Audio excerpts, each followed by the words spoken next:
तो दोस्तों इस वक्त हम मीरगंज विधानसभा के कुलछा गांव में हैं। 2700 की आबादी है यहाँ पर और इस गांव में किस किस तरह की समस्याएं हैं और इलाके की कितनी समस्याएं हैं उसको जानेंगे। एक साहब से अभी बात हुई, उन्होंने कहा कि बेरोज़गार सांड बनकर रह गया है, वो भी ऐसी घूम रहा है और यहाँ पर जो सांड हैं वो भी खेतों में हैं। आखिर इस समस्या का हल कैसे होगा? जिनको रोज़गार चाहिए था उनको रोज़गार नहीं मिल पा रहा है, जो जानवर हैं वो यहाँ की सबसे बड़ी समस्या है। भैया आप ही मुझे बताइए, आप ही अभी ये कह रहे थे, किस तरह की समस्याएं हैं आपके इलाके की? यह मेन समस्याएं जो है सांडों की है और जो नौजवान युवा है वो बिल्कुल पैदल घूम रहा है। जैसे सांड घूम रहे हैं जंगल में, ऐसी रोड के ऊपर आदमी घूम रहा है। चलिए, तो और मेन समस्या जो है यहाँ का रास्ता, यहाँ से आगे जाएंगे आप बराबर में इसी गांव का ही वो वार्ड नंबर जो है अलग लगता है जी। 1 नंबर वार्ड से वहीं से चलता है जी। तो वो गौटिया लगती है, तो उसमें रास्ता इतना खस्ता हाल है। अभी परिया समझ लो पानी उतर के तब आते हैं। ये तस्वीरें, ये मंजर, ये नज़ारा वाकई देखने के लायक है कि यहाँ पर गड्ढों में रोड है या रोड में गड्ढे हैं, समझ नहीं आता। देख यहाँ पर आखिर ये ऐसा नहीं है, काफ़ी दूर तक इस तरह की समस्याएं। हम अपनी सवारी को बहुत दूर खड़ा कर आए हैं। इसकी वजह यह है क्योंकि यहाँ तक आ ही नहीं सकते लोग। मैं समझता हूँ यहाँ पर पैदल ही चलते हैं लोगों से। 5 साल हो गए विधायक जी को बने हुए। जहाँ तक मैं जानता हूँ डॉक्टर DC वर्मा जानवरों के डॉक्टर हैं, जानवरों का भी इलाज नहीं कर पा रहे हैं। जहाँ तक सरकार की मैं बात करता हूँ, 5 साल पहले ये कहा था हम रोज़गार देंगे, तो इंसानों को भी सांड बना दिया और इधर सांडों का भी इलाज नहीं किया। क्या कहेंगे? क्या कहेंगे, इसमें तो सांड तो कट रहे हैं जी, तार लगे हुए हैं तो उनसे कट रहे हैं सांड, बल्कि और नुकसान हो रहा है, बहुत नुकसान सांडों का। सांड भी जगह जगह समझ लो सड़ रहे हैं, गल रहे हैं इस तरह से। DC वर्मा जानवरों के रुपए खा गए, क्या कहेंगे? क्या अभी हाल में मैं गाय छोड़ने गया था डेयरी में, रफियाबाग की तरफ डेयरी है, तो वहाँ पे मैंने देखा कि इतनी बुरी स्थिति थी, इसका कोई जवाब नहीं। एक गाय के 30 रुपए दे रहे हैं जी, एक गाय के लिए 1 दिन का 30 रुपए में 2 किलो भूसा मिल रहा है।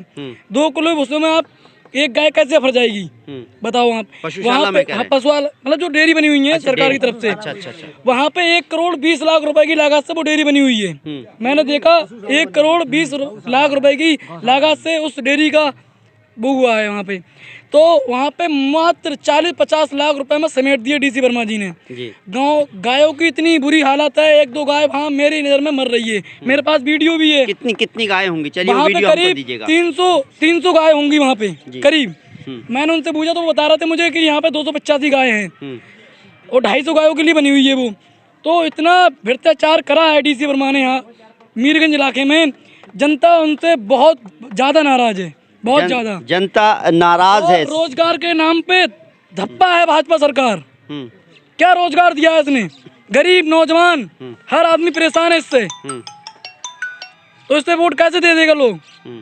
ना कोई रोजगार है, जानवरों की तो इतनी दुर्दशा है, इसका जवाब नहीं। तड़प तड़प के जानवर मर रहे हैं, बताओ, तड़प तड़प के जानवर मर रहे हैं। वहाँ पे 30 रुपए में क्या हो जाएगा गायों का? सरकार 30 रुपए गाय को दे रही है, 30 रुपए हमसे ले ले। एक गाय को अपना के दिखा दे, वो 30 रुपए किलो मिठाई है, 50 रुपए किलो मिठाई नहीं खाई गाय, 20 रुपए किलो भूसा है। अरे 20 रुपए किलो भूसा है, क्या हो जाएगा 20 रुपए में जी? इधर आ जाइए, इधर आ जाइए। समाजवादी सरकार थी, हर चीज की वैल्यू थी, गायों की बिल्कुल वैल्यू खत्म हो गई है।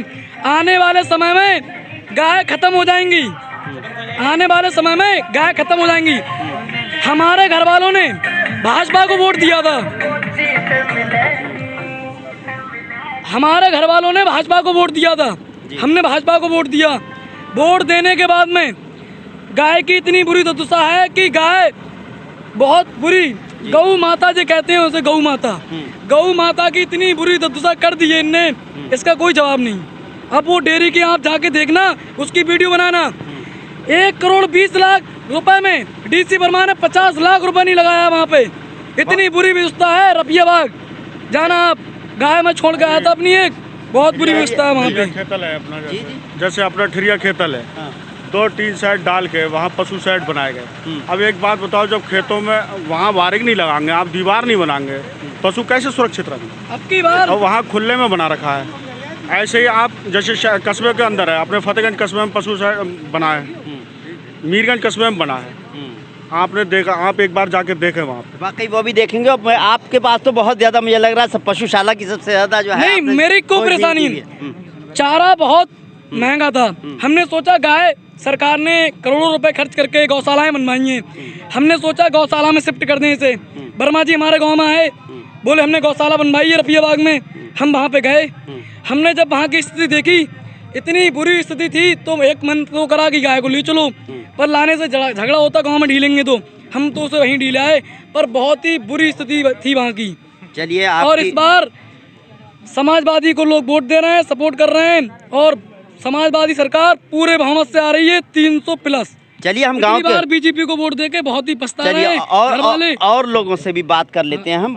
असल में जो सरकार ने जो बनाई है कस्बों में, ये ना हो करके गांव में सरकारी ग्राम पंचायत की जहां जमीन पड़ी थी वहां उनकी व्यवस्था अगर ठीक तरीके से करी जाती, जैसे खुला कर रखा है, गांव में करवाया उनने, पशु साइड बनवाए, पशु साइड ऐसे करे, 2 चादरें डाली और उसकी कोई बाउंड्री नहीं करी और प्रधानों से कह दिया कि आप इनकी देखभाल करेंगे। मुझे लगता है कि 99% प्रधान अपनी भैंसों को भूसा नहीं दे पाते होंगे शाम को।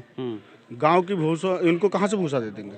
अब यही समस्या है। अब ये पास वाला गांव है, हम कई साल से इधर आते हैं, कुलछा की जो गोटिया है, इसमें अभी देखा है हम और आप पैदल नहीं निकल सकते जी। तो यहीं से विकास पता लग जाता है कितना हो रखा है। अभी सब चलिए एक बात बताइए, इन 5 सालों में विकास नहीं हुआ है? यहाँ पिछले साल टाइम से ही विकास नहीं हो रहा है, क्या कहें? नहीं, हम तो प्रेजेंट में देखेंगे ना, जिसकी सरकार होगी उसको ही कहेंगे। अभी आप प्रेजेंट में हैं, आप खड़े हैं, सवाल जवाब आप मुझसे कर रहे हैं, मुझसे आप पूछ रहे हैं, मैं आपको जवाब दे रहा हूँ। तो जो सत्ता में होगा सवाल जवाब उसी से होगा। बिल्कुल। मैं भी इस 5 साल में कोई विकास नहीं हुआ। हमारे तरफ देखो साहब, सब खेती सब उजड़ी हुई ठहरी है, कोई विकास नहीं हो पाया। और गोटिया तो आप जा नहीं पहुँचोगे। क्यों? रास्ता खराब है? रास्ता खराब है। तो विधायक जी से नहीं कहा कि सही करवा देते रास्ता? विधायक जी आते वादा करते, सब लोग आते वादा कर जाते, कोई खास काम नहीं करते। तो अब चुनाव होने जा रहा है, कुछ बदलाव होने जा रहा है या वैसे ही रहेगा जैसा? ये बदलाव हो जाएगा। ये बदलाव होगा जब ही मालूम पड़ेगा काम क्या होगा। किससे जा रहा है वोट? वोट तो अपनी साइकिल पे जाएगा। साइकिल पे जा रहा है? हाँ। साइकिल ही दौड़ रही है? साइकिल दौड़ रही क्या ऐसा खास बात क्या है साइकिल में? है। साइकिल में क्या खास बात है? अरे डीसी वर्मा से तो हमें जिस सही साइकिल सही मालूम पड़ती है, पहले हम बरत चुके हैं इनके लिए। अच्छा, पहले बरत चुके हैं, अब ये बात आ रही है। बाबा क्या अगर बरत ही चुके हैं साइकिल में, तो सुल्तान बेग चल रहा है साइकिल पर, तो क्या खासियत है उनकी? चलिए यही बता दीजिए उनकी। आप जाइए, हम अगर जाते हैं कोई बात की और परेशानी सुनते हैं डायरेक्ट। यहाँ आते वाते भी हैं, नहीं आते हैं? अब तो खैर कम आते हैं। चुनाव प्रचार में आ रहे हैं, नहीं आ रहे हैं? प्रचार में आ रहे हैं, आज भी आए। अच्छा, गलियारे देख लो, खरंजा की बात कर लो, बहुत गड्ढा है सड़क में सर। अच्छा, समझ गए जी। अब की जो है बदलाव है, साइकिल जा रही है सर। साइकिल ही जा रही है। जी, आपके यहाँ से इस इलाके से कितना वोट मिल रहा है साइकिल? बहुत वोट मिल रहा है सर, जो लोधी समाज से हैं। जी भाई साहब, इस गांव से ही हैं? नहीं, मैं दूसरे गांव से हूँ। अच्छा मैं बताइए। लोधी समाज से हूँ, राजपूत समाज से हूँ। अच्छा। हाँ, तो हमने ये ठाना है अब की जो साइकिल का जो है सरकार बनाने की ठान रहे हैं। और बीजेपी खाली वादे करती है, करती कुछ नहीं है। खाली वादे होते हैं इनके। ये खाली 5 किलो गेहूँ में और चावलों में हमारे लिए खरीदना चाहते हैं, और हम उस बहकावे में नहीं आएंगे साहब। हम जो है बदलाव चाहते हैं, बदलाव कर दो। डीसी वर्मा तो गाँव में आया ही नहीं है। अच्छा, किसी गाँव में आते ही नहीं, किसी का दुख दर्द भी नहीं देखते, नहीं सड़कें खरा नहीं देखी, नहीं कहीं का देखा, विकास करा ही नहीं। क्या करें साहब? बदलाव में आप किसे जिताना चाहते हैं? बदलाव में यही साइकिल जिता रहे हैं सुल्तान बेग साहब को लिए। सुल्तान बेग जीत रहे हैं यहाँ से? जीत रहे 101% जीत रहे हैं साहब, जीत गए। पिछली बार आपने किससे वोट दिया था? हमने सुल्तान बेग को दिया था साहब। अच्छा, तो पिछली बार आंधी थी, बीजेपी की आंधी थी, इसलिए हार गए थे। यहाँ पे हर जगह समाजवादी पार्टी की लहर है इस समय, और साइकिल जो है बहुत वोटों से जीत रही है इस बार। अच्छा। हमारे गांव में भी जो है विधायक जी तो नहीं आए, क्योंकि उन्हें डर था उनका विरोध हो जाएगा। कौन सा गाँव है आपका? जी, खिरका लगता है। अच्छा, जी, कैसा माहौल है वहाँ? वहाँ पे जी साइकिल चल रही है वहाँ पे जी। अच्छा, कौन से वोटर्स हैं, किसके जाति के वोटर हैं? वहाँ पे गंगबार हैं, कश्यप हैं, और क्या कहते हैं, कुछ वाल्मीकि समाज भी है, कुछ ऐसी समाज के भी वोट हैं। अच्छा जी। चलिए, तो वहाँ पे जो है मंत्री जी आए थे, मेरी बात सुनिए, वहाँ पे मंत्री जी आए थे, तो मंत्री जी के जो समर्थक थे वहाँ पे बोल रहे थे, आते ही बोले जय श्री राम, जय श्री राम। गांव के लोग बोले भाई जय श्री राम, आप हमें जय श्री राम बताने आए हैं? हम नहीं जानते जय श्री राम क्या होता है। जय श्री राम के नाम पे आप हमें बहका रहे हैं, लूट रहे हैं जय श्री राम के नाम पे। आप ये तो बताइए आपने काम क्या किया है? काम पे वोट मांगिए आप, आते ही जय श्री राम। गांव वालों ने उनका बहुत विरोध किया इसलिए। अच्छा। और मंत्री जी को वहाँ से जो है मायूस होकर लौटना पड़ा। तो ये कुलछा गांव है, यहाँ के लोगों से हमने बात की, कहते हैं कि विकास की ज़रूरत है यहाँ पर। आगे का जो रास्ता जाता है यहाँ पर कहते हैं वहाँ मतलब हम इससे अगले वाले गांव में जा ही नहीं सकते अपनी सवारी से, ये हाल है। दूसरी बात यह है कि यहाँ पर जानवरों से बहुत ज़्यादा लोग परेशान हैं। विकास की ज़रूरत है, जिसको वोट देते हैं जाता है फिर वापस नहीं आता। इस बार लोग कहते हैं कि साइकिल की लहर चल रही। यहाँ पर बहुत सारे लोगों से बात की, उस बेस पर ही मैं बात कर रहा हूँ। अब देखना ये होगा कि किसकी लहर है, किसकी लहर निकलेगी और किसकी लहर चलेगी, ये अगले महीने 10 तारीख के बाद पता हो पाएगा। 14 तारीख को चुनाव है, लोग अपना वोट देंगे, तो आप भी वोट ज़रूर दीजिए, अपने मत का इस्तेमाल कीजिए और आपको जो बेहतर कैंडिडेट लगता है उसको वोट ज़रूर दीजिए। आपको हमारा प्रोग्राम कैसा लगा कमेंट करें, साथ ही हमारे चैनल को लाइक और सब्सक्राइब करना ना भूलें। फिलहाल मुझे इजाज़त दीजिए। नमस्कार, सत श्री अकाल, आदाब।